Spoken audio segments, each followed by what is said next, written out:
Hello students आज application of derivatives का हम एक चैप्टर डिस्कस करने जा रहे हैं और इस चैप्टर का नाम है इंक्रीजिंग एंड डिक्रीजिंग फंक्शन। तो स्टूडेंट्स सबसे पहले हम लोग समझेंगे कि इंक्रीजिंग एंड डिक्रीजिंग फंक्शन है क्या।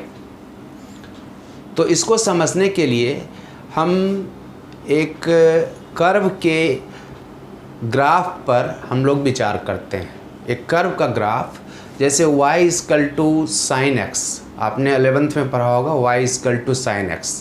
तो देखिए सबसे पहले y = sin x का ग्राफ कैसा होता है ये आप सबको पता है। y = sin x या fx = sin x। देखिए सबसे पहले हम लोग विचार करते हैं कि fx = sin x, इसका ग्राफ कैसा होता है।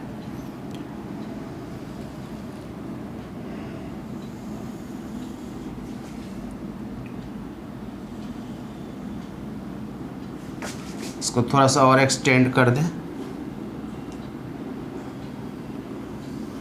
तो इस तरह से y = sin x का ग्राफ इस तरह का होता है। ये 0 डिग्री हुआ, ये π/2, ये पाई, ये 3π/2 और ये 2π। तो इस ग्राफ को ध्यान से देखिए तो आप इसमें देखेंगे ये x एक्सिस है, दिस इज x एक्सिस और ये है y एक्सिस।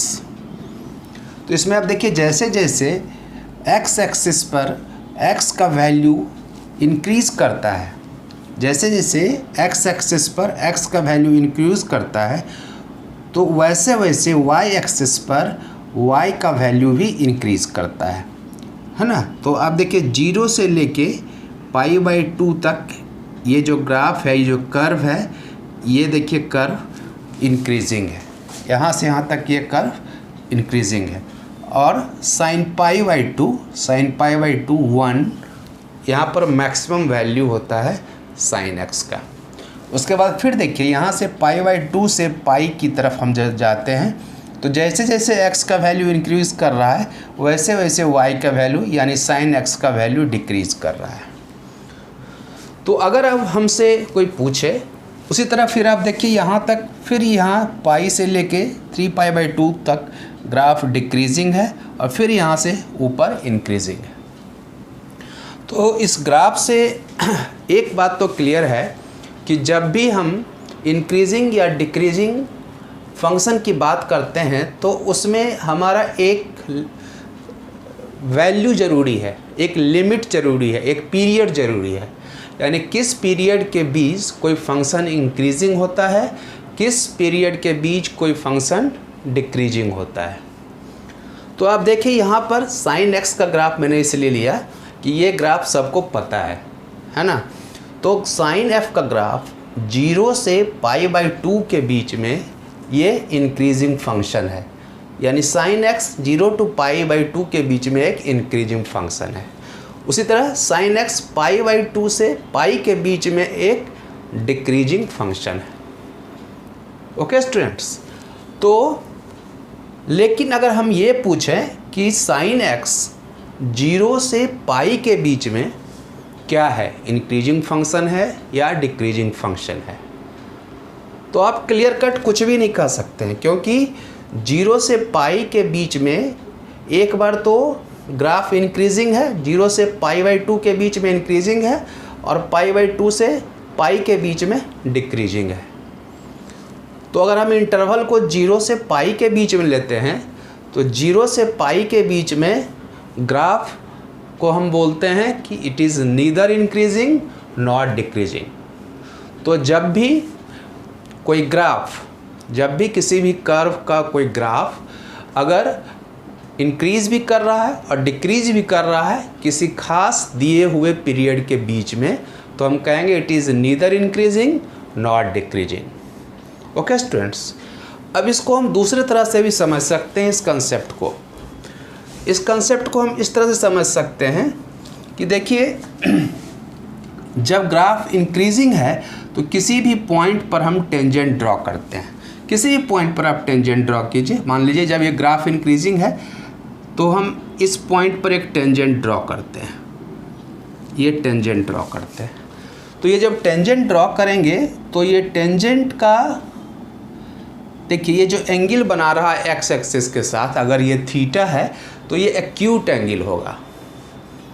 ओके स्टूडेंट्स, तो जब कोई हम टेंजेंट ड्रॉ करते हैं तो टेंजेंट ड्रॉ करते हैं तो क्या देखते हैं, टेंजेंट ड्रॉ करने के बाद कोई भी एंगल जो बना रहा है वो एक्यूट एंगल बन रहा है थीटा का, और इसे हम स्लोप कहते हैं।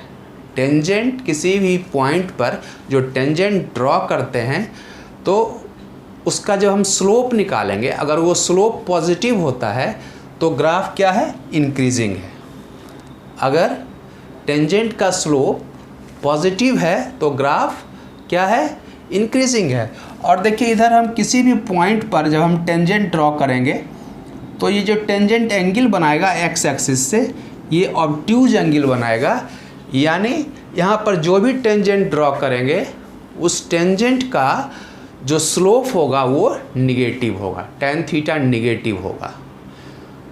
तो इससे क्या कंक्लूज़न ड्रॉ हुआ, इससे कंक्लूज़न ये ड्रॉ हो गया कि जो हमारा टेंजेंट का स्लोप है अगर पॉजिटिव है, टेंजेंट का स्लोप पॉजिटिव है तो ग्राफ इंक्रीजिंग होगा, फंक्शन इंक्रीजिंग होगा, और अगर टेंजेंट का स्लोप निगेटिव है तो हमारा क्या होगा, क्या जो हमारा जो फंक्शन है वो डिक्रीजिंग होगा।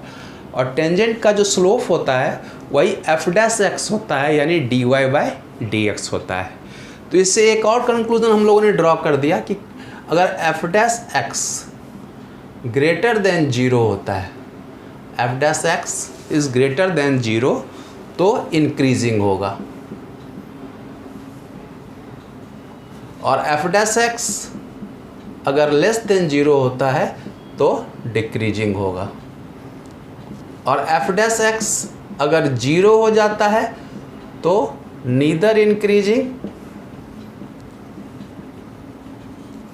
Nor decreasing. F dash x पर यानी एफ डैश एक्स 0 हो जा रहा है, यानी यहाँ पर ये जो टेंजेंट है ये पैरेलल हो जाएगा एक्स एक्सिस की। यहाँ पर टेंजेंट जब पैरेलल हो जाएगा एक्स एक्सिस पर तो एफ डैश एक्स 0 हो जाएगा, यानी जो tan थीटा है वो 0 हो जाएगा। इस कंडीशन में नाइदर इंक्रीजिंग नॉर डिक्रीजिंग। अब इसी सारे चीज़ को, इसी सारे कंसेप्ट को हम लोग मैथमेटिकली देखेंगे, मैथमेटिकली कैसे इसे हम लिखते हैं। इंक्रीजिंग फंक्शन का क्या कंडीशन होगा, डिक्रीजिंग फंक्शन का क्या कंडीशन होगा, और स्ट्रिक्टली इंक्रीजिंग फंक्शन का क्या कंडीशन होगा, और स्ट्रिक्टली डिक्रीजिंग फंक्शन का क्या कंडीशन होगा, इसको अब हम लोग देखेंगे। आइए हम लोग देखते हैं मैथमेटिकली कैसे इस कंडीशन को हम लोग नोट करते हैं।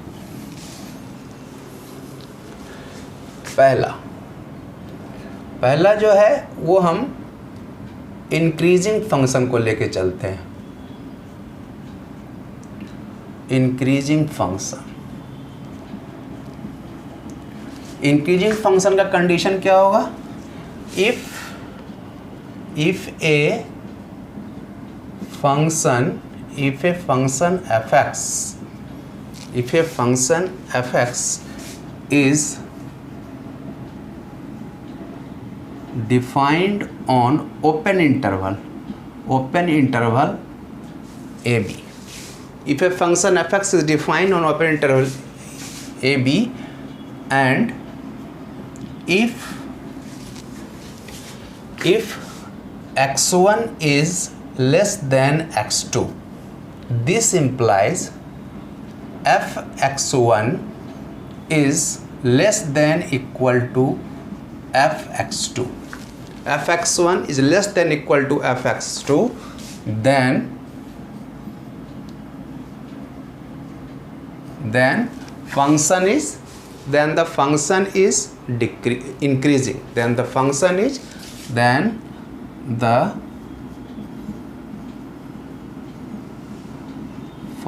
is increasing. और यहाँ पर x1 x2 क्या होगा, for all x1 x2 belongs to open interval A B, यानी x1 is less than x2, it implies fx1 is less than equal to fx2, then the function is increasing, and for all x1 x2 belongs to open interval ab, और either ये हो, और if x1 is greater than x2, this implies fx1 is greater than equal to fx2, then the function is increasing, इस case में भी increasing होगा, for all x1 x2 belongs to open interval A B, यानी x1 is greater than x2 हो, और यहाँ fx1 is greater than equal to हो, और यहाँ भी लेस देन इक्वल टू हो, इक्वल टू का भी साइन होगा, तो ये इंक्रीजिंग फंक्शन होगा, ये भी इंक्रीजिंग फंक्शन होगा। ये इंक्रीजिंग फंक्शन का कंडीशन है स्टूडेंट्स। अब हम लोग देखेंगे स्ट्रिक्टली इंक्रीजिंग फंक्शन का क्या कंडीशन है। स्ट्रिक्टली इंक्रीजिंग फंक्शन का क्या कंडीशन है?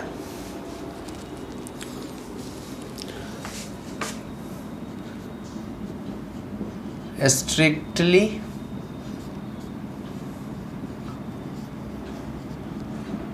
इंक्रीजिंग फंक्शन,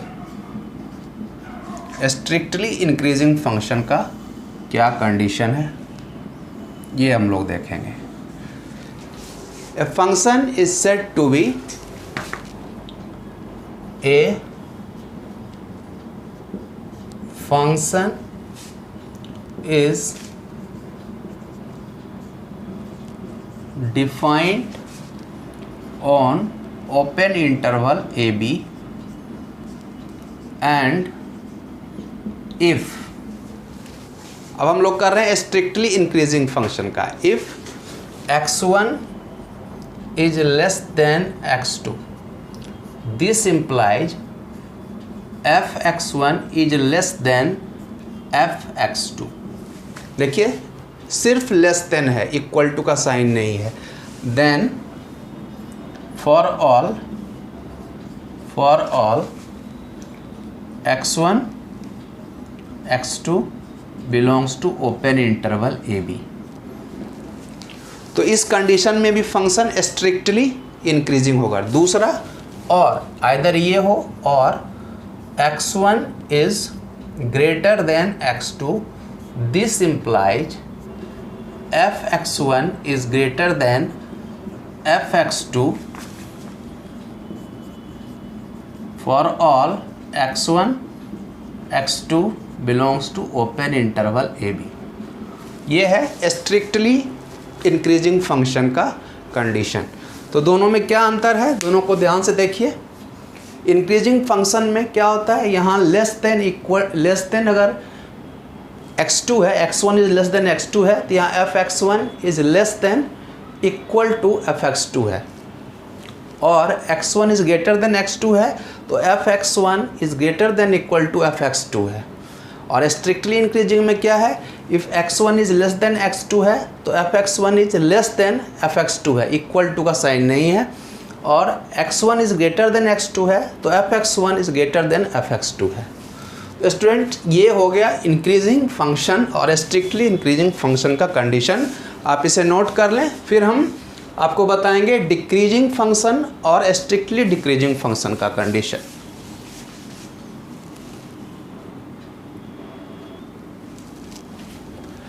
अब आइए स्टूडेंट्स, हम देखते हैं डिक्रीजिंग फंक्शन का क्या कंडीशन है। डिक्रीजिंग फंक्शन, इसका कंडीशन क्या है, if a function fx is, या इसको ऐसे हम लोग लिख सकते हैं, a function F X is defined on open interval A B is said to be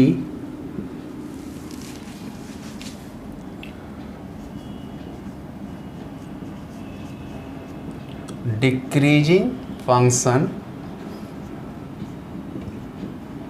if defined on open to said to be if क्या लेते हैं हम लोग, x1 is less than x2, this implies fx1 is greater than equal to fx2 for all x1 x2 belongs to open interval AB, or x1 is greater than, ये x2 होगा, x1 is greater than x2, this implies fx1 is less than equal to, यहाँ पर less than था तो यहाँ greater than हो गया, यहाँ ग्रेटर देन होगा तो यहाँ लेस देन हो जाएगा, fx2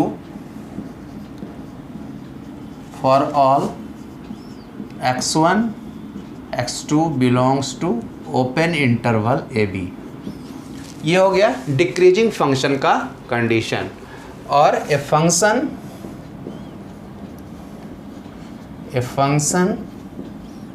F X defined on which is defined on open interval AB is said to be strictly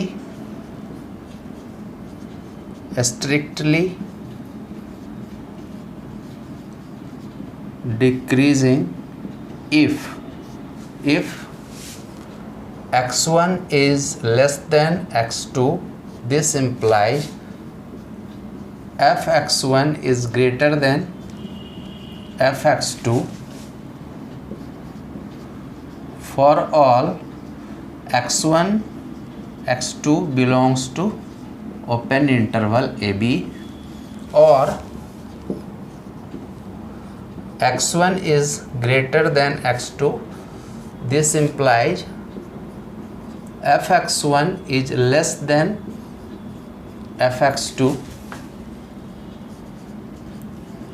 for all x1 x2 belongs to open interval AB। तो देखिए स्टूडेंट्स, ये हमारा decreasing और स्ट्रिक्टली डिक्रीजिंग फंक्शन का condition हो गया। कि पहला कंडीशन क्या है कि अगर कोई function open interval A B में डिफाइन है और अगर x1 is less than x2 है तो इसका जस्ट उल्टा ये हो जाएगा, fx1 is greater than equal to fx2 for all x1 x2 belong to open interval this. और अगर या तो ये कंडीशन हो या ये x1 ग्रेटर देन x2 है तो fx1 is less than equal to fx2 for all x1 x2 belongs to open interval A B. तो ये हमारा दोनों कंडीशन है। डिक्रीजिंग में greater than equal to less than equal to होता है, और स्ट्रिक्टली डिक्रीजिंग में हमारा क्या होगा, अगर x1 is less than x2 है तो यहाँ पर fx1 इज़ ग्रेटर देन होगा, यहाँ इक्वल टू नहीं होगा fx2, और x1 is greater than x2 अगर है तो fx1 is less then fx2 होगा। तो ये चार कंडीशन थे स्टूडेंट्स हमारे लिए, जो increasing function, strictly increasing function, decreasing function and strictly decreasing functions के ये कंडीशन थे। आप इसे नोट कर लें। और एक बात और नोट कर लें कि जो भी मैं आज आपको पढ़ा रहा हूँ उसका मैं PDF बना के डिस्क्रिप्शन में मैं डाल दिया हूँ। आप उसे डिस्क्रिप्शन में जाके उसे नोट कर सकते हैं, उसे डाउनलोड कर सकते हैं, उसे नोट्स के रूप में यूज कर सकते हैं। तो इट सेंस पॉज करके इसे नोट करें, फिर हम लोग कुछ क्वेश्चंस डिस्कस करेंगे।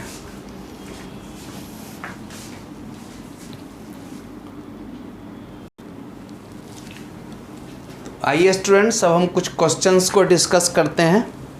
जो पहला क्वेश्चन है स्टूडेंट्स, पहला क्वेश्चन है so that f(x) equal to 3x + 5 is a strictly increasing functions on R means set of real number. तो कैसे इसको हम लोग डिस्कस करेंगे, कैसे सॉल्व करेंगे? हमें दिखाना है f(x) equal to 3x + 5 is a strictly increasing function on R। तो स्ट्रिक्टली इंक्रीजिंग फंक्शंस का कंडीशन जो है उसे आप याद करें, उसी के बेसिस पर ये क्वेश्चन सॉल्व होगा। तो सबसे पहले हम लोग लेट करते हैं, let x1 x2 belongs to R set of real number. x1 x2 belongs to R। कोई एक कंडीशन हम लोग ले लेते हैं, इसको लिखते हैं सच दैट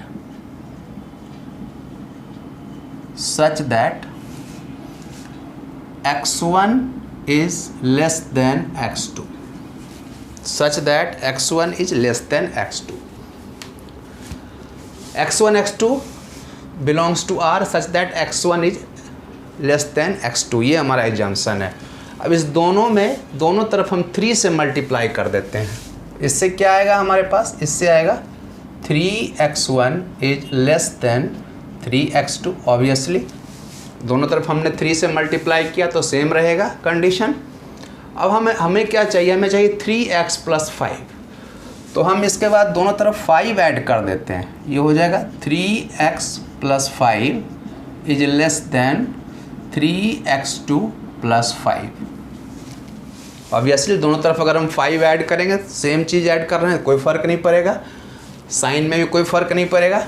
इसलिए हमारे पास हो गया 3x1 + 5 is less then 3x2 + 5। अब देखिए f(x) है तो 3x + 5 है, तो 3x1 + 5 है, इसका मतलब क्या हो गया? ये हो गया f(x1). f(x1) is less then, ये हो गया f(x2). तो हमारे पास क्या कंडीशन आया?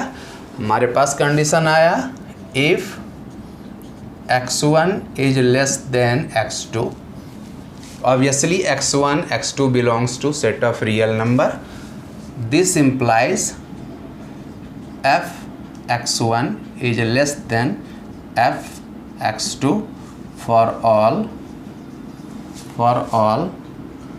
x1 x2 belongs to R। तो यही कंडीशन था हमारा, क्या था? स्ट्रिक्टली इंक्रीजिंग का। hence the given function is strictly increasing function on R। हम लिमिट ज़रूर लिखेंगे, हम इंटरवल ज़रूर लिखेंगे ऑन R। तो इस तरह से ये क्वेश्चन सॉल्व हुआ। ये छोटे छोटे क्वेश्चंस आपके कंसेप्ट्स को बिल्डअप करने में काफ़ी हेल्पफुल होंगे स्टूडेंट्स, इसलिए इन छोटे छोटे क्वेश्चंस को आप बनाएं और इसे ध्यान से समझें, इसे नोट करें।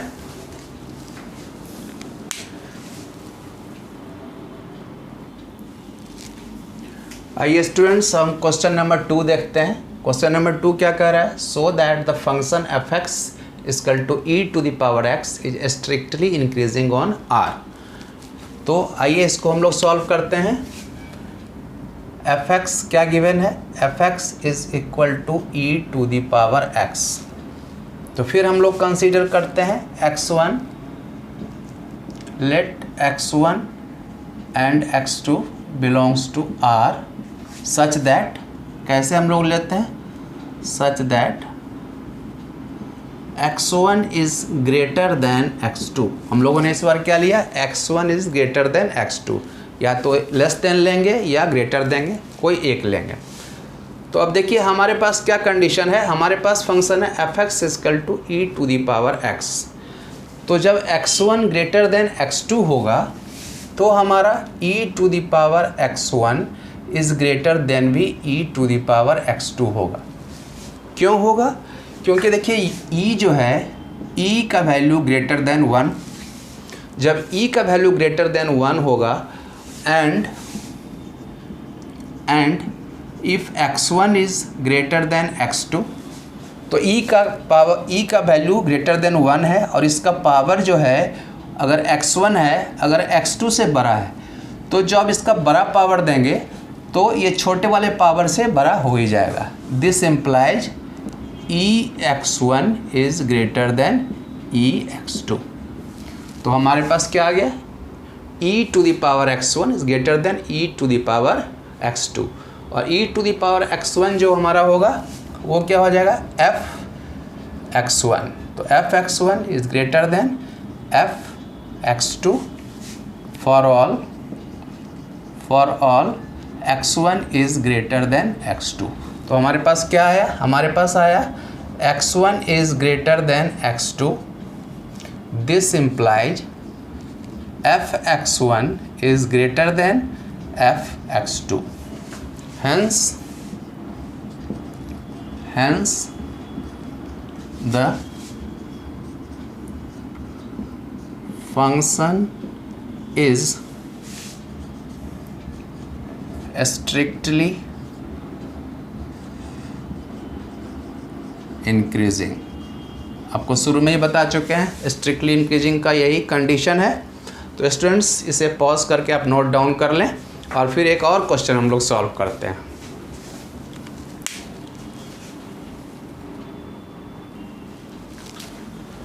तो आइए स्टूडेंट्स, आज का ये लास्ट क्वेश्चन है। ये क्वेश्चन आज जो मैं बता रहा हूँ ये काफ़ी कंसेप्चुअल क्वेश्चन है, छोटे छोटे क्वेश्चन हैं, लेकिन इंक्रीजिंग एंड डिक्रीजिंग फंक्शन का जो कंसेप्ट है उसको समझने में काफ़ी हेल्पफुल है। तो इसे आप ध्यान से समझेंगे।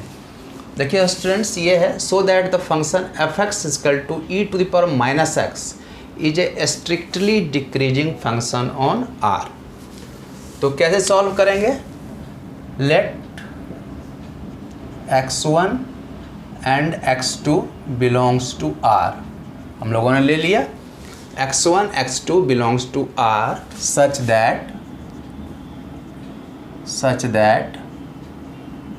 x1 is greater than x2। तो जब x1 is greater than x2 है तो आप देखिए e to the power x1 ये भी greater than e to the power x2 होगा। ये बता चुके हैं क्यों। ओके स्टूडेंट्स, तो e to the power x1 is greater than e to the power x2।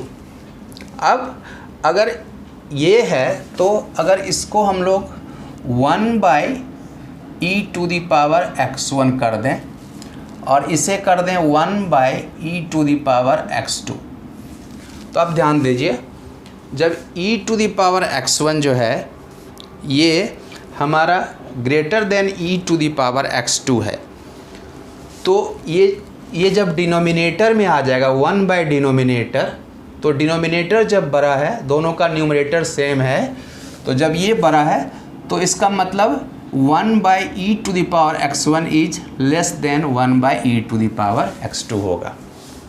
Okay students, बहुत ही बेसिक क्वेश्चन है ये कि अगर e to the power x1 is greater than e to the power x2 है, तो जब ये डिनोमिनेटर में जाएगा 1/e to the power x1 हो जाएगा, यानी डिनोमिनेटर बड़ा हो गया, तो अब ये पूरा वैल्यू जो होगा ये छोटा हो जाएगा।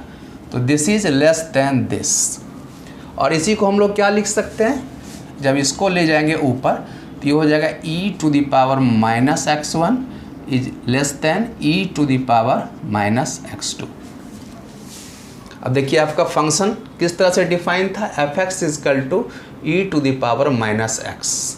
तो यहाँ पर x जगह पर x1 है, तो इसका मतलब क्या हो गया,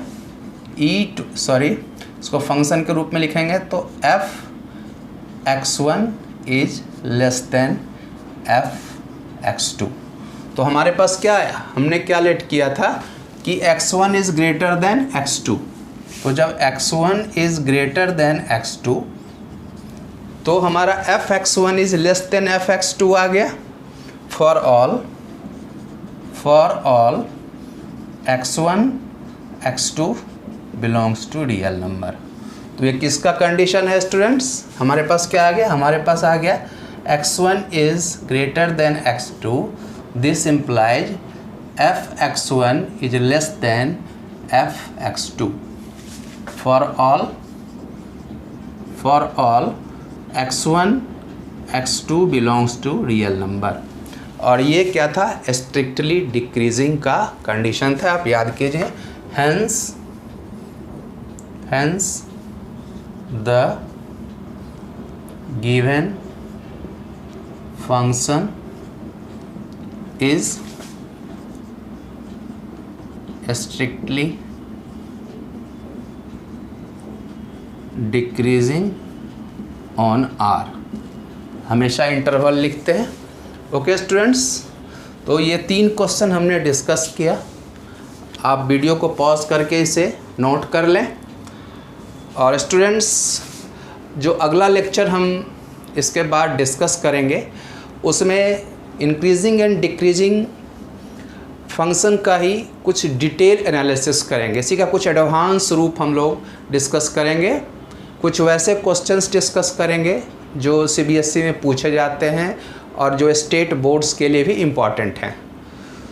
और साथ ही साथ एक बार मैं फिर बता दूं कि जो मैंने ये पढ़ाया है इसका मैंने पीडीएफ फॉर्म करके लोड कर दिया है। आप डिस्क्रिप्शन बॉक्स में नीचे जाएं और फिर पीडीएफ को चाहें तो आप लोड कर सकते हैं, उसे नोट्स के रूप में आप यूज कर सकते हैं।